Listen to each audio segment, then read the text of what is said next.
A chill swept through the courtroom as billionaire Preston Silvio brazenly stayed seated in a space ruled by justice itself.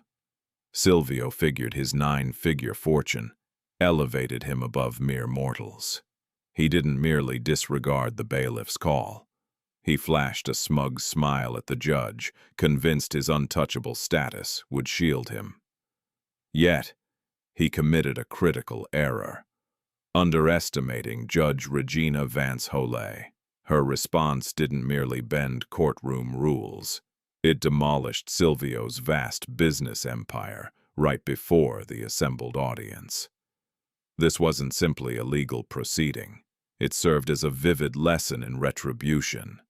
Keep watching, because the hidden card, Judge Regina, revealed at the dramatic close, will leave you stunned.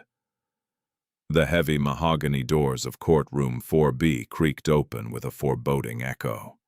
The atmosphere hung heavy with the polish of costly wood and the electric strain of an epic confrontation. This marked the trial of the era. The state against Silvio Global Logistics. Dominating the scene stood Preston Silvio, whose reputation echoed with cutthroat takeovers and a relentless drive to innovate at any cost. A mindset that had at last crossed into illegality. Preston lounged at the defense table, exuding defiant poise. He fiddled with the links on his $5,000 custom-tailored jacket, murmuring to his top attorney, Ryder, the Shark Shapiro. Not the celebrity lawyer, but a relative with a sharper edge. Preston felt no anxiety. His contributions to the governor's campaigns, his sway over city officials, left him believing he practically possessed the very foundation of the building. "All rise!" the bailiff's command thundered, silencing the crowd's low chatter. Attorneys, staff, and onlookers rose together, their movements producing a chorus of footsteps and chairs dragging over the polished stone. Everyone complied, except Preston Silvio. He stayed put, legs folded leisurely, gaze glued to his phone like he was tracking Wall Street's end-of-day trades in New York City. "Mr. Silvio," Ryder hissed urgently, pulling at Preston's arm. "Get on your feet, right now." Preston didn't stir. "I don't rise for paper pushers, Ryder. Their paychecks come from me." From her elevated position, Judge Regina Vance Holley entered view. She commanded the room with her commanding aura, gray-flecked hair neatly coiled in a severe bun, her flowing silk gown settling as she sat. As the district's pioneering black female judge, she claimed her role after 3 decades of relentless courtroom battles and unyielding integrity.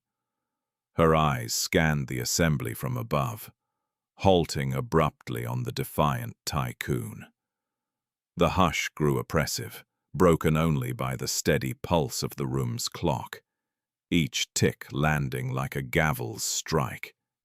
"Bailiff," Judge Regina intoned evenly, her steady, resonant timbre wielding more authority than any outburst. "Is there some health issue at the defense that demands my attention?"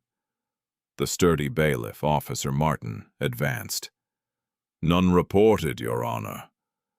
Regina inclined toward Preston, her stare piercing. "Mr. Silvio, you may have missed the instruction.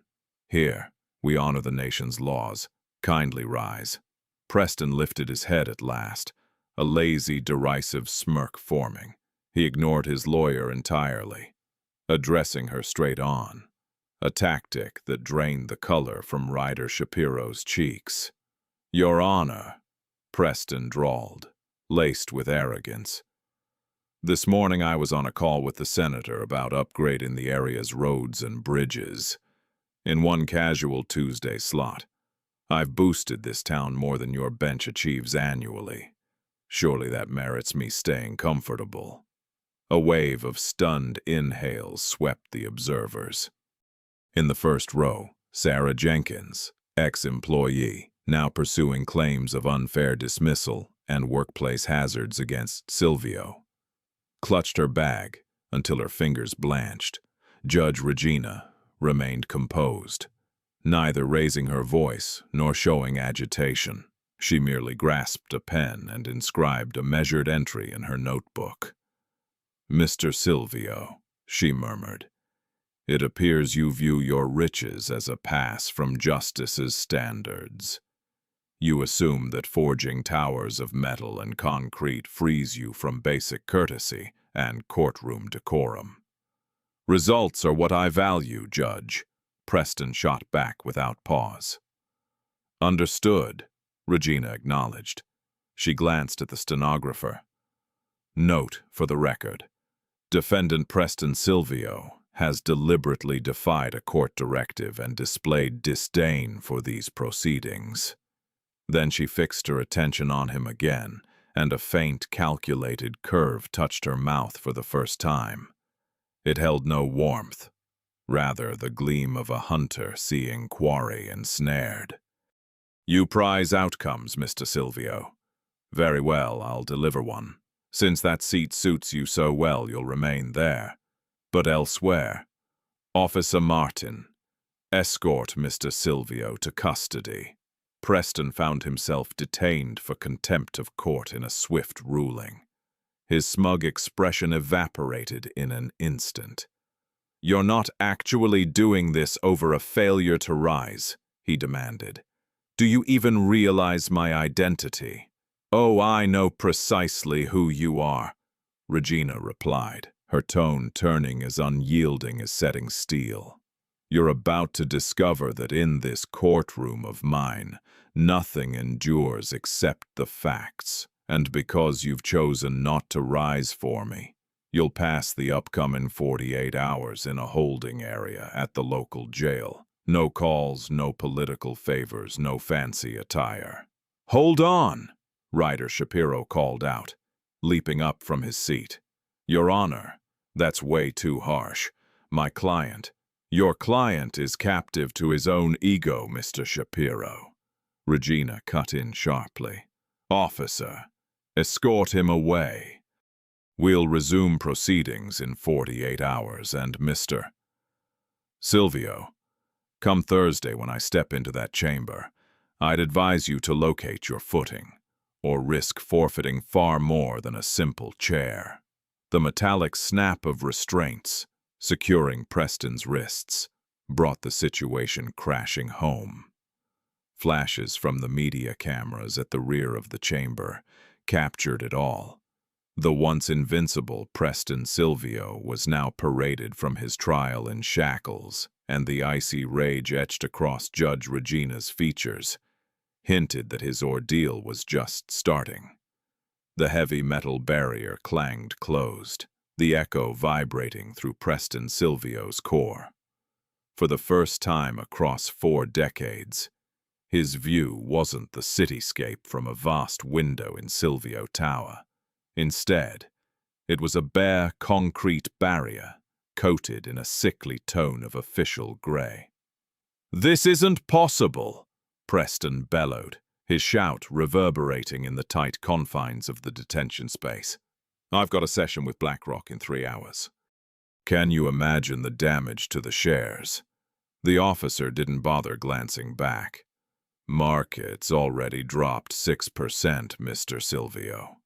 Bloomberg's got the full story. Seems a tycoon in restraints makes for hot news." Preston slumped onto the flimsy foam pad which rustled beneath him. His $2,000 Italian loafers seemed ridiculous against the grimy slab floor. He fumbled toward his pocket out of habit, hunting for his iPhone 15 Pro. Before recalling it had been confiscated and labeled during intake, he was disconnected. He was erased. Meanwhile, the tension in the courtroom buzzed like static. As spectators filed out, Ryder Shapiro stalked the corridor outside, punching in contacts with urgency. "Yeah, connect me to Robert at the Journal. No, it doesn't matter if he's tied up. push a story on Judge overstepping bounds. Regina Hole's acting unchecked. Yet, while Shapiro worked the press angle, Judge Regina Hole retreated to her secluded office, gazing at a faded image hidden in her desk's compartment. The snapshot dated back 3 decades. Rain-soaked dock laborers protesting outside a cargo facility. At the heart of the group was a youthful Regina clutching a protest placard. Next to her was a figure with weary gaze and a steadfast grin. Her dad, Alfred Vance. Alfred had served as a supervisor at Silvio Logistics during the era when Preston's dad, Cyrus Silvio, helmed the firm. He'd perished from a treatable respiratory illness, triggered by toxic substances the business had unlawfully hoarded in storage sites. Cyrus Silvio had smothered the legal claim under piles of money and a squad of elite attorneys. Regina had never let it fade from memory. It wasn't vengeance she craved, but justice, and she recognized that Preston mirrored his father, but with even greater hubris. A rap on the door broke her reverie. It came from her assistant, David Silvio. No family tie, much to his fortune. "Your Honor, someone's here to see you." Claims it's pressing and tied to the Silvio evidence review. And he's pretty shaken. Regina shut the drawer. "Bring him through." A figure in a disheveled outfit shuffled in, appearing as though rest had eluded him for days. This was Thomas Whitaker, ex-chief financial officer of Silvio Global. He'd vanished half a year earlier, following a clash regarding the firm's hidden funds in the Cayman Islands. "Judge Hole," Whitaker murmured, his gaze flicking nervously toward the entrance. "I caught your move in court on the broadcast. You're the sole one he hasn't corrupted." "Mr. Whitaker," Regina responded, motioning to a seat. "You've proven elusive. The SEC's been hunting you for months. That's because I've got the shadow ledger," Whitaker explained, his hands shaking as he extracted a compact, secured USB stick from his coat. "Preston believes the case revolves around safety breaches and unfair dismissal, but that's merely the surface. He's routed phantom advisory payments via Stripe and PayPal to fake entities, dodging national transport rules. He's shipped dangerous goods past neighborhood areas to cut fuel costs by 4 cents per gallon." Regina reclined in her chair, her stare intensifying. "So this goes beyond a standard lawsuit, doesn't it?" "Far beyond," Whitaker affirmed. "It's outright criminal plotting, and the one who approved each illicit transport. It wasn't some underling. It was Preston personally. He insisted on the logs to wield power over the executives. For Preston, the next 48 hours dragged on endlessly. He skipped showers, forced down a bologna sandwich that might as well have been styrofoam. By Thursday morning, when guards escorted him back into the courtroom, his appearance had shifted noticeably. Hair unkempt, suit creased and rumpled. Yet upon stepping inside, he noticed the spectators' area overflowing, filled not only with journalists, but also his company's board of directors. Right there in the front row, eyeing him with a smug grin, sat the senior aide to Larry Frink at BlackRock. The bailiff commanded attention. "All rise." This round, Preston Silvio didn't hesitate. He lurched upright so hastily he almost stumbled. He remained stiff, gaze fixed on the floor. Judge Regina Vance Hole strode in, face impassive, then settled into her chair and fixed her stare on him. "It appears you've rediscovered some decorum, Mr. Silvio," she remarked with icy calm. I offer my regrets to the court, Your Honor." Preston muttered, his throat rough and strained. "Duly recorded," Regina replied. Now, prior to resuming Sarah Jenkins's testimony, the prosecution has filed a fresh motion. A whistleblower has surfaced, bearing proof that reshapes these entire proceedings. Ryder Shapiro rose, looking pale and shaken. Your Honor, we've received nothing on this. We insist on a break. Overruled! Regina shot back sharply. This material doesn't belong in a civil matter. Drawing from Mr. Whitaker's submissions, I'm escalating the case to the U.S. Attorney's Office for urgent probe into racketeering and environmental violations. The room erupted in uproar. Preston's legs nearly gave way. He scanned the crowd for any ally, but the directors were already exiting, absorbed in urgent calls. They hadn't come to back him. They'd arrived to observe the instant a moral clause breach let them oust him lawfully. You have no right, Preston bellowed, his former bravado surging amid the fear. I'll purchase this entire structure and raise it for parking. Mr. Silvio, Regina intoned, her tone sharpening for the first time, booming like a storm. You're clearly mistaken. This isn't some corporate chamber. It's a temple of law, and the noose is tightening. As photographers' cameras flashed wildly, Preston grasped that the karmic blow hadn't merely struck, it had entombed him. Unbeknownst to him, though, the true bombshell loomed ahead. The upcoming witness wasn't a staffer. It was his former spouse, Catherine Silvio, guardian of the $500 million enigma that would lock Preston out of his penthouse lifestyle forever. The courtroom hummed with tense murmurs. Word of the criminal handover surged through Wall Street, and a sneaky reporter's feed on the rear wall revealed Silvio Global's shares plunging in a stark crimson drop. Preston Silvio observed his fortune dissolve by $200 million within under 10 minutes.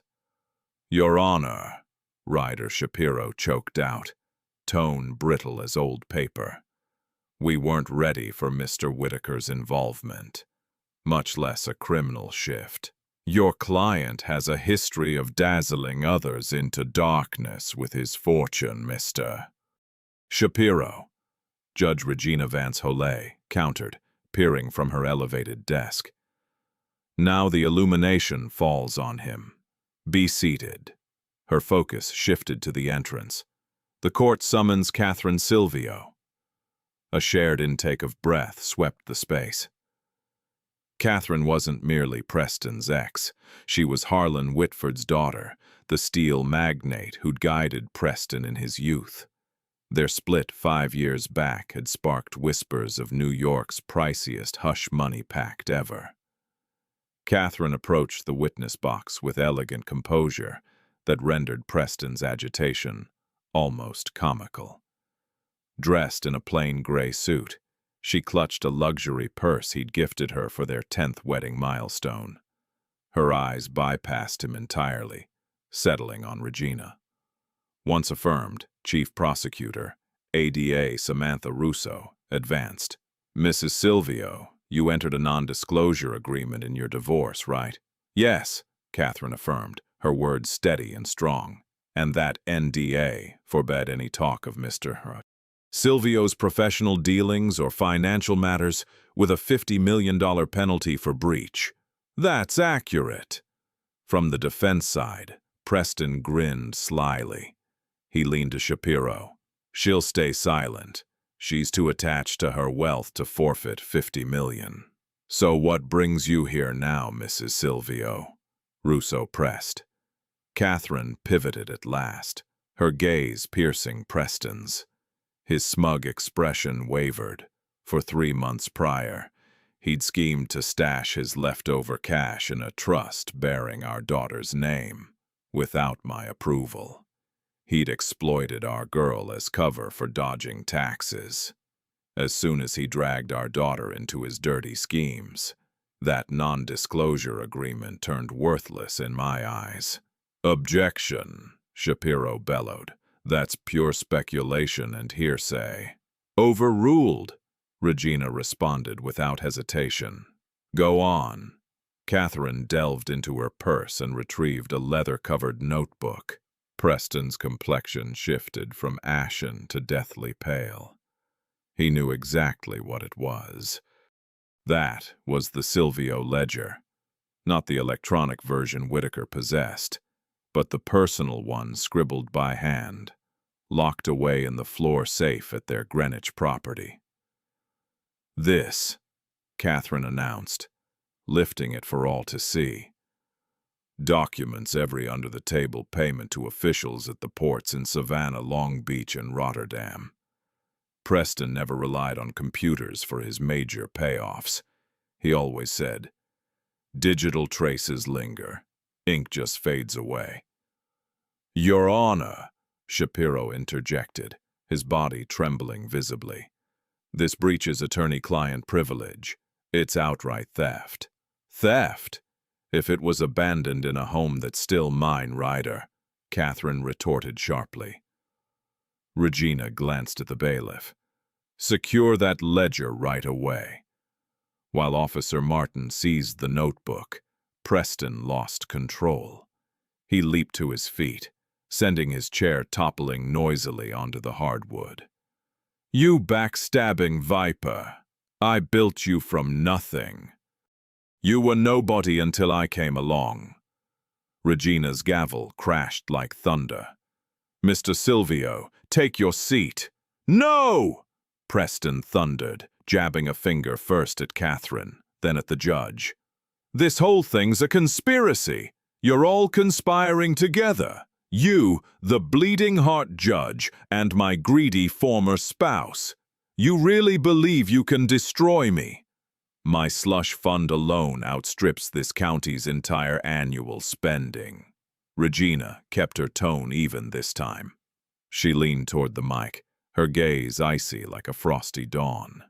"Mr. Silvio, you've just confessed on the official record to maintaining a slush fund for bribes. And regarding my progressive views on justice, perhaps we should discuss real justice." She halted, the tension in the chamber thick enough to touch. "Mr. Silvio, recall a worker by the name of Alfred Vance? Back in 1994, he served as foreman at your father's docks. He succumbed to pulmonary fibrosis after your firm denied respirators during the handling of asbestos-contaminated cargo." Preston stared blankly, bewildered. "What? Why drag up some long-forgotten laborer from 3 decades back?" "I do," Regina affirmed. "Alfred Vance was my father. You may assume I'm presiding for ideological reasons, but in truth I'm here to deliver true accountability. My father passed away destitute because your family's attorneys, including the very practice representing you now, vowed to bankrupt him if he dared complain." The spectators sat in stunned silence. The revelation transcended mere courtroom tactics. It cut deeply personal.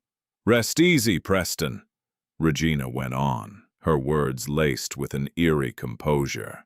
"My decision won't stem from my father's fate. I'll find against you based on the irrefutable proof from your ex-wife and ex-CFO, which establishes you as a habitual criminal." She addressed the assistant district attorney. "Ms. Russo, I understand the FBI agents are stationed outside." "They are, Your Honor," Russo confirmed. "Excellent. Mr. Silvio, you're no longer merely facing a civil case. You're receiving a federal indictment for RICO infractions, laundering funds, and manslaughter tied to last year's safety lapses at the Jersey City terminal." Preston scanned the room desperately. His sharp-elbowed attorney Shapiro was already stuffing files into his bag, eyeing the door. The corporate directors had vanished. Even the atmosphere seemed to betray him. "This isn't finished," Preston snarled, his defiance sounding hollow. "Oh, Preston," Catherine replied from the witness box, a solitary tear of liberation tracing her face. "It ended the instant you wouldn't respect her authority. You dismissed her as merely a robed figure. You failed to grasp she embodied the judgment you'd evaded for 3 decades." When the federal agent stepped inside, Preston Silvio offered no resistance. He slumped into his seat, the same one he'd clung to at the trial's outset. At last, he was seated as he'd insisted, yet it now resembled a prison. The gleam from the agent's badges marked the final luxury Preston Silvio would glimpse for years. With the snap of sturdy steel cuffs, not the symbolic pair from the local bailiff, the space evoked not triumph, but the demise of an empire. "Hold on," Preston yelled while being dragged to the rear door. "My plane. I've got a Zurich departure at 6. I possess diplomatic protections. And your aircraft was impounded by the FAA 10 minutes ago, Mr. Silvio." Ada Russo cut in, her delivery detached and precise. "As for your pilot, he's under questioning by the Justice Department. Apparently he maintained detailed records of those off-the-grid jaunts to the Cayman Islands." As they escorted Preston away, the courtroom doors parted to reveal a frenzy of flashing lights from the press corps. The once dominant Tycoon, master of media spins, now appeared defeated in his rumpled attire, futilely covering his face against the barrage of bulbs. However, the true reckoning unfolded far beyond the courtroom walls. It erupted at Silvio Plaza on 5th Avenue. By 2 p.m., the breaking story had slammed into the algorithmic trading systems.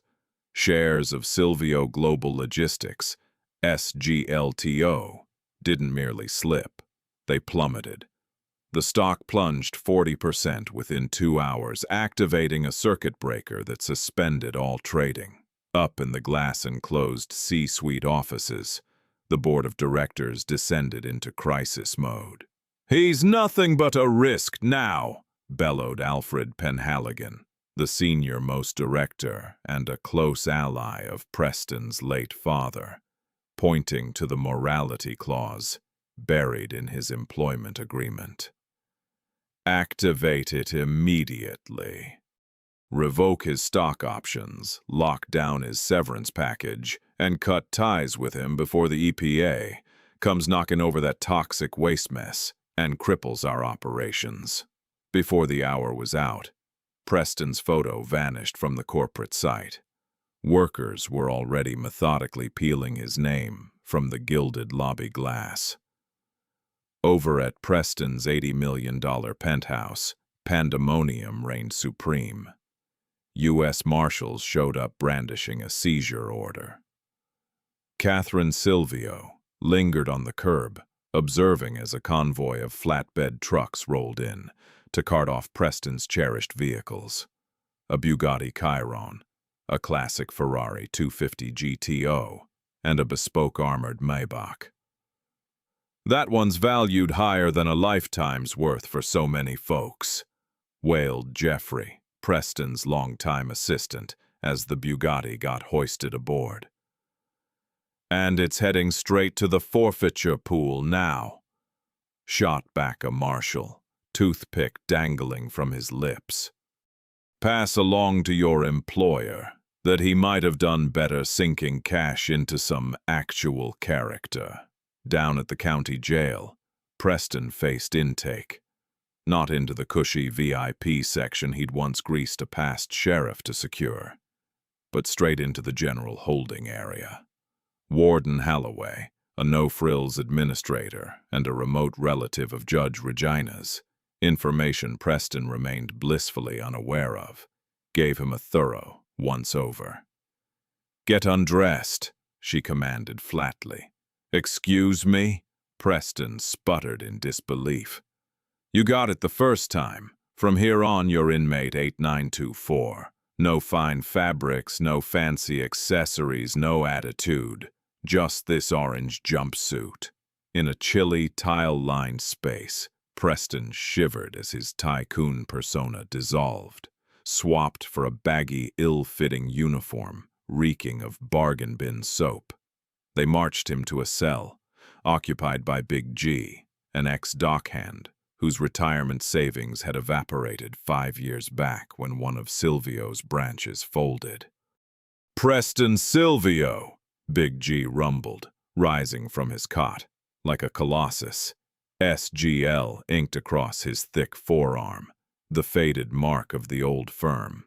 "Been itching for this face-to-face ever since you inked my pink slip on Christmas Eve." Preston retreated against the cell bars, pulse racing wildly.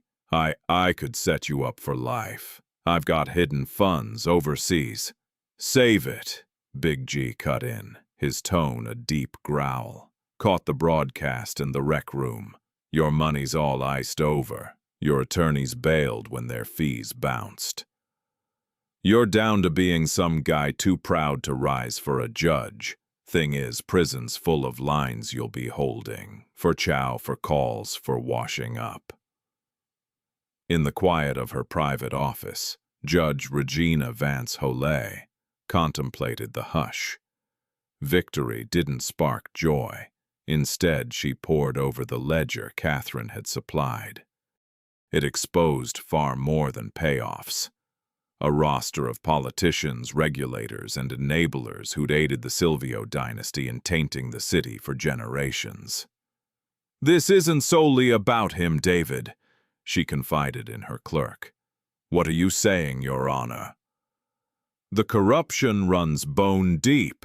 Preston was merely its smug public mask, but armed with this document, we can purge the entire operation. She reached for her phone and punched in a secure line. "Attorney General Merrick, I've got material that'll interest you. A blueprint for the East Coast's largest graft takedown ever." As she set the receiver down, one last revelation stirred. A messenger reached the courthouse bearing a parcel addressed to her. Nestled within lay an antique gold timepiece, the very one her dad, Alfred, had reluctantly hawked 3 decades prior to cover his hospital costs. A card was pinned to it, penned by Thomas Whitaker, the ex-CFO. Redeemed it from the pawn shop a decade ago, holding out for when boldness would force their reckoning. The score's even now. Regina pressed the watch to her ear. Its mechanism hummed steadily on. Preston Silvio's downfall transcended a mere business implosion. It became a virtual lynching, broadcast live across screens from Times Square to Tokyo. Once the shadow ledger surfaced online, dropped by a mystery insider from the whistleblower's support crew, the identities in the Silvio 20 emerged. Among them, top-tier figures like Senator Richard Silvio Vane, Preston's cousin, and Mayor Lawrence Martin, who'd pocketed advisory payments to ignore Silvio Logistics' habit of sluicing pollutants into nearby water supplies. Outrage boiled over like wildfire. Beyond the courthouse steps, the gathering swelled from a handful of demonstrators into an ocean of thousands. Protesters clutched placards demanding justice for Alfred Vance and stand up for the truth. Meanwhile, inside the detention center, Preston realized his invincible reputation was crumbling fast. He perched on a chilly steel seat in the exercise area, his gaze flicking suspiciously everywhere. He'd attempted to pay off a corrections officer with a $10,000 electronic transfer, but learned his individual funds were frozen by the OFAC, the Office of Foreign Assets Control. His money was completely locked down. "Mr. Silvio," someone summoned. Preston glanced upward. It was Ryder Shapiro, though the attorney lacked his typical $3,000 tailored outfit. He appeared rumpled, his necktie slack, his eyes bloodshot. "Ryder, thank God," Preston muttered through clenched teeth, clutching the wire mesh barrier. "Get me released. Cover the bail. I don't mind if it's $10 million. "There isn't any bail, Preston," Shapiro replied tonelessly. "Judge Holley canceled it once the RICO accusations emerged. And regardless, the practice is cutting ties with you. We're finished representing you." "What? How come?"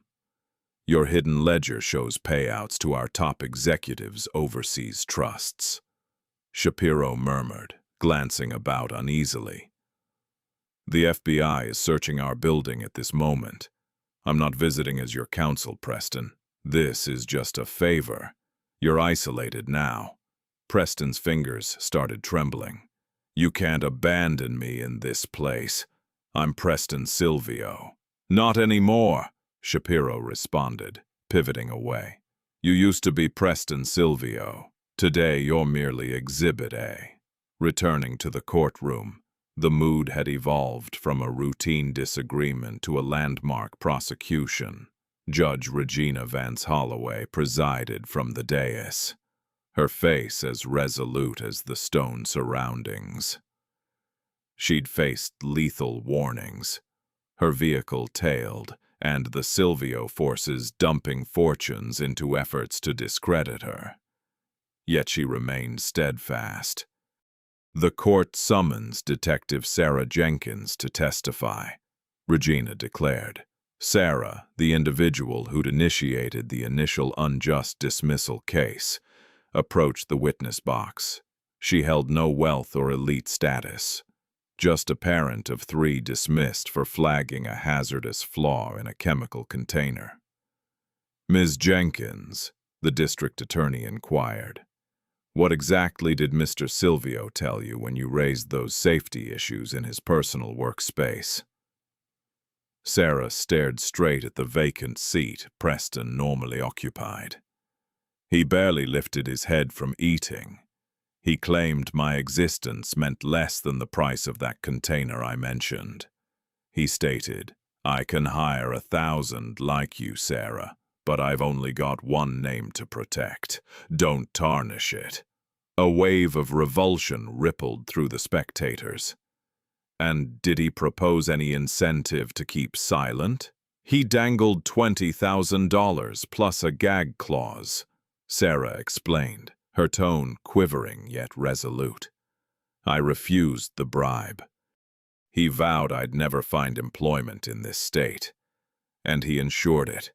For 3 years I've scrubbed homes to feed my children." Abruptly, the entrance on the side swung wide. Preston entered escorted, restrained by cuffs on his hands and feet. The consequences of his actions etched clearly on his features. A black mark swelled beneath his left eye from a scuffle outdoors, and his prison uniform bore splotches from the mess hall meal. This time, no smug grin crossed his lips. He avoided the dignitaries' section, his eyes fixed downward. "Mr. Silvio," Judge Regina addressed him, "I trust your time in our local lockup has proven insightful." Preston stayed mute. "We now introduce a fresh witness, Mr. Silvio," Regina proceeded. "An expert arriving from Luxembourg to detail your obscure finances. Introducing Dr. Hans Vogel." Preston's head jerked high. Vogel served as his confidential financier, the one privy to the concealed fortune's locations. The fellow receiving a $5 million yearly fee to seal his confidences more securely than a Swiss vault. Vogel entered the chamber impeccably groomed and detached. He straightened his spectacles and regarded Preston with detached expertise. "Dr. Vogel," the district attorney started, "did you arrange the movement of $40 million from Silvio Global to an entity called Blue Horizon?" "Yes," Vogel answered with his heavy accent. "And Blue Horizon's intent. It functioned as a discretionary pool," Vogel stated evenly, "crafted to eliminate probing environmental officials and mute informants. Mr. Silvio dubbed it his personal safeguard. Silence enveloped the room. This transcended mere graft. It marked a deliberate, years-spanning erosion of societal integrity. "Your Honor," Preston bellowed, straining against his restraints as far as possible. Vogel's fabricating it. He's shielding himself. I provided him with all he needed. "Resume your seat, Mr. Silvio," Regina ordered firmly. "No. Insist I rise. Here I am risen," Preston wailed, his pitch fracturing in frenzy. "I constructed this metropolis. I created your livelihoods. You're all thankless commoners." Regina paused until his outburst's reverberations died. She inclined toward him, her delivery a stark foil to his frenzy. "Mr. Silvio, you're correct on one point. You are indeed on your feet. However, you're not rising like some monarch. You're facing trial as someone who's exhausted every last connection money could forge. And regarding that inflated sense of self-importance, the cost has just skyrocketed." Regina turned her gaze toward the jurors, who stared back at Preston with equal parts sympathy and disgust. "Now the court will receive the closing testimony from the Environmental Protection Agency." Apparently, those Blue Horizon funds went beyond mere payoffs. They financed the unlawful disposal of mercury into the Hudson River, the very waterway that supplies drinking water to the community where you were raised, Mr. Silvio. Preston's eyes bulged in shock. Though he resided in a luxury penthouse equipped with a $50,000 purification setup, he had contaminated the foundational source of his own vast enterprise. With the mounting proof, the inevitable reckoning reached its climax. A notification buzzed across the spectators' devices in the gallery. Silvio Global announces bankruptcy. All assets locked globally. Preston Silvio, who had stubbornly avoided rising in court, suddenly found himself without any foundation whatsoever. The room grew, oppressively still, like the core of a sealed chamber, intense, hushed, and stripped of breath. 6 weeks had passed since the proceedings kicked off. The entire Silvio 20 crew had cut deals, betraying Preston like rodents abandoning a doomed vessel. The senator himself had stepped down amid scandal, abandoning Preston to confront the consequences solo. The panel came back after a mere 3 hours of discussion. For a trial buried in thousands of financial documents, their swiftness spoke volumes. "All rise," the bailiff announced. Preston Silvio rose. No prompting required this time. His frame had withered, his complexion a pallid shade beneath the glaring overhead bulbs. He resembled a specter, lingering in his own existence. Judge Regina Vance Hole stepped in. She ignored the onlookers. She overlooked the recording devices, her attention fixed solely on the jury foreperson, a former educator called Mrs. Gable. "Foreperson, has the jury arrived at a decision?" "Yes, Your Honor," Mrs. Gable replied, her tone unwavering. She passed a folded note to the bailiff, who delivered it to Regina. Regina scanned the contents. Her expression remained utterly composed. She returned the paper. "The accused will stand for the verdict announcement." Preston got to his feet, his legs trembling as the charges were pronounced. Guilty on racketeering, guilty on money laundering, guilty on involuntary manslaughter, guilty across the environmental violations and evidence obstruction. Guilty, Mrs. Gable recited every one of the 42 counts. Each conviction hammered another blow into the tomb of the Silvio dynasty. Once done, Preston stayed silent. No outbursts, no objections. He merely collapsed into his seat, his stare locked on a tiny fissure in the polished wooden surface. "Mr. Silvio," Regina declared, her words resonating through the empty space. "This bench has witnessed plenty of individuals who fancied themselves beyond accountability. Yet you stand apart. You didn't merely violate statutes. You dismissed them as optional guidelines. You reduced people's fates to mere entries in an accounting ledger. You imagined your defiance in refusing to rise here demonstrated strength. Truly, it marked the last gasp of someone aware of their insignificance." She leaned in closer. "I sentence you to the full extent permitted by statute. 35 years in federal custody, ineligible for release. Your private holdings, encompassing every offshore account uncovered by Dr. Vogel, are confiscated and allocated to a compensation pool for those bereaved by the Silvio Logistics Terminal catastrophes." 35 years, Preston murmured, lifting his head at last. "I'll be 80. I'll perish inside." "Then you'll depart this world having settled your accounts at long last," Regina countered. Yet the cosmic justice had more in store. Once the session ended and the press scrum shifted outside to the building's entrance, Regina arranged a discreet conference with the inmate in the detention zone. Preston waited behind the bulletproof divider, his wrists bound in restraining cuffs. Regina positioned herself opposite. She had shed her judicial attire for a plain dark overcoat. "Here to revel in victory?" Preston spat. "You've claimed your progressive triumph. You're the darling of tonight's broadcasts. Content now?" "This isn't the judge speaking, Preston," Regina stated. She fished a worn, discolored envelope from her coat. "This is the daughter in me. I mentioned my father Alfred succumbed to pulmonary fibrosis, but I withheld the full story." She pressed a photograph flat against the barrier. It depicted not her parent.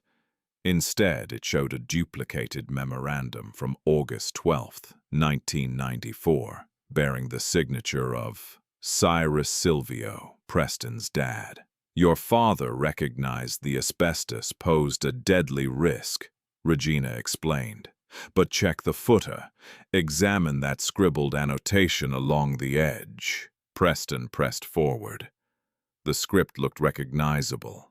It was his. Back then, at age 22, he had served as an apprentice in his family's firm. The addition stated, "Settlement for 10 fatalities versus protective equipment expenses. Go ahead with delivery. P.S." Preston's breathing stuttered. I was young, just following my father's lead." "No," Regina responded, her tone glacial. "You were the one who authorized my father's demise. It wasn't solely the absence of gear that killed him. His death resulted from your cold calculation that his existence mattered less than a handful of rubber and filters. I've held onto this memo for a full decade, Preston. I bided my time until you reached the height of your power, until invincibility blinded you, before unleashing the full force of justice. You've orchestrated all of this," Preston stammered, his gaze bulging in sheer horror. "The informant, Whitaker, even Catherine." Regina offered him a deliberate, cryptic grin, the sort an instructor might flash at a pupil grasping the core truth at last. "I didn't need to arrange a thing, Preston. I merely created a secure space for them to come forward. You supplied every bit of evidence over 3 decades of ruthless ambition. All I did was wait for you to step into this courtroom and reveal your true self to everyone watching." She rose to depart. "Hold on!" Preston yelled, pounding against the partition. "Regina, you can't abandon me in this state. I'm a Silvio." Regina paused at the threshold. She pivoted back for one final glance. In truth, Preston, you're not anymore. Just an hour ago, the board unanimously decided to erase the Silvio legacy completely. The firm is undergoing a full rebranding to Vance Whitaker Logistics. Every trace of your name, from the headquarters facade to the charitable foundation and all official archives, has been systematically removed. Within a year, your presence will fade from memory entirely. With that, she exited, the thick metal door locking with a resounding click. The resounding thud of the judge's gavel continued to reverberate through the beams of courtroom 4B well after the spectators had dispersed. To the wider world, Preston Silvio's trial amounted to a juicy scandal, a brief thrill of schadenfreude against the elite. Yet for the countless individuals crushed beneath the relentless gears of the Silvio empire, this marked merely the dawn of true reckoning. The inexorable retribution, born from a single act of defiance withheld, had swelled into a devastating surge, methodically toppling every cornerstone of Preston's life, until only a stark, unyielding base endured. 7 days following the verdict, the initial strike against the Silvio empire came not from judicial decree, but from the sharp ring of an auctioneer's gavel. The Silvio penthouse, a lavish 1,200-square-foot testament to extravagance with views across Central Park, fell to seizure via the Federal Asset Forfeiture Initiative. Rather than passing to some other tycoon eyeing a status symbol, the estate, overseen by the court-designated custodian and Catherine Whitford, who had decisively shed the Silvio surname from her own life, went under the block at a discreet sale. The earnings were immense, $88 million from the penthouse transaction, plus $150 million from liquidating Preston's artwork holdings, which included 3 authentic Picassos deployed as fiscal dodges poured straight into the Hole Restitution Fund. Sarah Jenkins got the initial notification. She was perched in her tiny, cluttered kitchen, sipping tepid coffee while fretting over the escalating price of her child's asthma treatments. Upon hearing the sum of her opening compensation payout from her attorney, Sarah didn't whoop in triumph. Tears streamed down her face. The windfall wasn't the point. It signified, after 15 grueling years, an end to the agonizing trade-offs between shelter and survival. "It's finished, Sarah," her lawyer murmured softly. "He's out of the picture for good. The funds are rightfully yours at last." Yet the healing extended far beyond financial ledgers. The most poignant shift unfolded at the Jersey City terminal itself, the exact spot where hazardous spills had lain concealed for generations. Pursuant to a stringent federal ecological order, the grounds underwent total remediation. Vast quantities of polluted dirt, amounting to hundreds of tons, were carted away and supplanted with pristine soil sourced from upstate regions. Half a year on, the area reopened transformed. Gone was the bleak, expansive industrial blight along the shoreline. In its stead rose Alfred Memorial Park. This verdant haven boasted cutting-edge atmospheric purification spires, expansive gardens teeming with plants, and a hub for skill-building programs aimed at the offspring of long-time dock laborers. Dominating the heart of the grounds was a bronze figure, not glorifying some corporate magnate, but depicting an everyday laborer, in sturdy boots and helmet, gazing toward the horizon. Its inscription proclaimed, "In honor of the laborers who shaped our reality, whose stories remained silent until this moment." As the community reveled in the fresh oasis, the figure who had battled fiercely to halt its creation was learning the essence of true accountability. confined at Allenwood Federal Correctional Institution. Preston Silvio, reduced to mere prisoner number 8924, saw his once vast domain contract to the confines of an 8 by 10-foot enclosure. The executive who jetted to Davos for casual summits now rose each day to toil in a sweltering, clamor-filled laundry facility. His assignment: organizing the coarse, heavy-duty linens for the whole prison wing. One afternoon, as Preston meticulously folded a towel, a stocky fellow convict called Caleb sidled up. Caleb, who'd endured 2 decades behind bars for a youthful offense, loomed above him. "Caught your face on the TV right before the proceedings," Caleb growled in a deep, gravelly tone. "You came off as huge back then, like someone under the delusion that the planet was fragile as spun glass. And you were the hammer," Caleb continued. Preston kept his gaze down, knowing full well that locking eyes in Allenwood often ended with a painful visit to the infirmary. "I screwed up," he mumbled under his breath. "Screwing up is leaving your keys behind," Caleb replied, edging closer. "What you pulled was deliberate. My brother slaved away on your peers back in the 90s. Now he's stuck with a cough that lingers forever. He even says thanks for the park, by the way. He enjoys the waterfront scenery." Preston's fingers trembled as he grabbed the next towel. In that instant, it hit him. He'd never reclaim his billionaire status. Inside these walls, he wasn't the top dog on the grounds. He was an outcast. Every inmate there carried a personal tale, and nearly half of those tales traced back to some Silvio enterprise.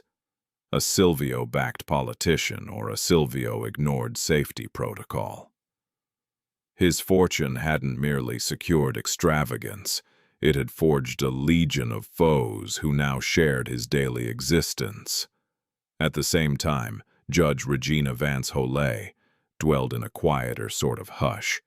She'd stepped down from the judiciary soon after delivering the verdict, her last obligation to justice fulfilled. Now she rested on a seat in Alfred Memorial Park, observing the twilight gleam across the urban glass towers. Thomas Whitaker approached, holding 2 paper cups of coffee. He settled next to her, appearing more at ease than he had in ages.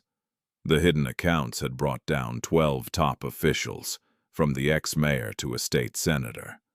The Silvio 20 were all unraveling through ongoing legal battles. "You pulled it off," Whitaker told Regina, passing her a cup. "The brand is finished. The directors decided to shut down operations. They're offloading everything to a green energy collective. Come next year, Silvio won't show up on any property taxes." Regina savored a swallow of the brew, her stare lingering on her father's monument. "It was never really about the label, Thomas. It was the quiet that mattered. My dad passed away in a place where nobody cared to hear him. Preston dwelled in a space where silence was enforced. These days, voices are rising everywhere. Word is he's pushing for an appeal," Whitaker noted, "alleging bias in the court due to your ties to the waterfront." Regina gave a brief, wry chuckle. "Go ahead and let him try. Catherine's evidence got verified by 3 separate forensics labs. Every payoff was followed to its source. Every hazardous waste site was charted. He could fight it into his 80s, but reality stays fixed, no matter how uneasy he feels." From her jacket, she drew out her late father's antique gold timepiece. At last, she'd gotten it polished and fixed. Its even ticks served as a steady echo of time's flow and justice's unyielding advance. He figured skipping the gesture of rising would prove he towered over the proceedings. Regina reflected. But the law isn't some individual, Thomas. It's not a robed figure or an officer with authority. It's society's shared moral compass. By staying seated, he wasn't slighting me. He was declaring to everyone that he saw himself outside humanity's fold, and humanity chose to concur. As the heavens shifted to a rich, somber violet, some neighborhood kids strolled by with basketballs, heading to the fresh courts. They had no clue about Alfred or the Silvio legacy. All they cared about was the fresh air and space to claim as their own. Bringing this intense tale to a close, the scene shifts back to the facility. It's 9 p.m., time for lights out. Preston Silvio sprawls on a bunk that might as well be packed with stones. He gazes upward, attuned to the prison's orchestra, the far-off slam of doors, the subdued calls of officers, and the thick, burdensome quiet of his mind. He recalls entering courtroom 4B. He recalls the smug grin he flashed at Regina. He recalls assuming his riches formed an unbreakable barrier against any legal strike. He turns onto his side, his shoulder throbbing from the day's toil. On his cell wall, he's etched 1 notch per day spent here. Hundreds already mark the surface, yet against 35 years they seem insignificant. Preston Silvio, the one who wouldn't rise, at last grasps the deepest reality. The ground hits harder when there's nobody around to help you stand. He shuts his eyes, but rest evades him. In its place, a subtle, spectral echo of a gavel on timber. A noise destined to echo through his nights for the coming 3 decades. The dynasty had crumbled. The funds were exhausted. The legacy wiped clean. Justice wasn't merely delivered, it was reinstated at its proper place. And with that, the saga of Preston Silvio's downfall draws to an end. What started as one bold stand against the bench in court concludes with a revitalized city and a tycoon, muted by his deed's burden. Judge Regina Vance Holle didn't merely conduct a hearing. She offered a lesson that wealth's figures can't eclipse honesty, no matter the sum. If this gripping account of relentless karma and justice finally prevailing has you hooked, spread the word to a friend who needs proof that fairness endures in our world. Which moment in Preston's spectacular unraveling stood out to you most? Drop your thoughts. We truly appreciate your input. Grateful for your engagement in our shared space. And as ever, stay committed to upholding what's just.